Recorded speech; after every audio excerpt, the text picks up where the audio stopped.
અંકલેશ્વર જિલ્લામાં વિશ્વ પર્યાવરણ દિવસ નિમિત્તે અંકલેશ્વર નગરપાલિકા દ્વારા સ્વર્ણિમ લેક વ્યૂ પાર્ક ખાતે વૃક્ષારોપણ કાર્યક્રમ યોજવામાં આવ્યો હતો। રાજ્યના જળ સંપત્તિ અને પાણી પુરવઠા મંત્રી ઈશ્વર પટેલના હસ્તે વૃક્ષારોપણ કરવામાં આવ્યું હતું। આ કાર્યક્રમમાં નગરપાલિકાના હોદ્દેદારો, ભાજપ આગેવાનો, નગરસેવકો અને કર્મચારીઓ ઉપસ્થિત રહ્યા હતા। આ પ્રસંગે નાગરિકોને વધુમાં વધુ વૃક્ષો વાવી હરિયાળું અને સ્વચ્છ પર્યાવરણ નિર્માણમાં યોગદાન આપવા માટેની અપીલ કરવામાં આવી હતી।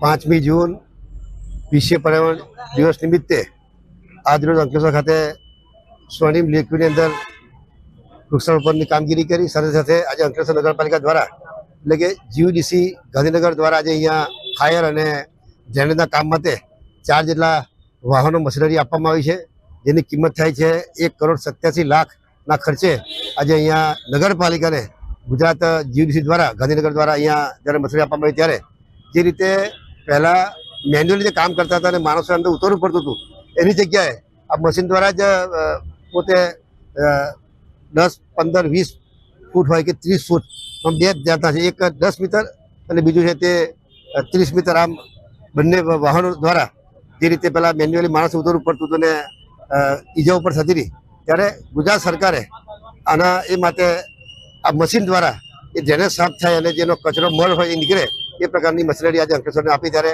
અંકલેશ્વર શહેરની અંદર પણ એક સારી કામગીરી થઈ રહી, ત્યારે તમામ લોકોને અભિનંદન પાઠવું છું।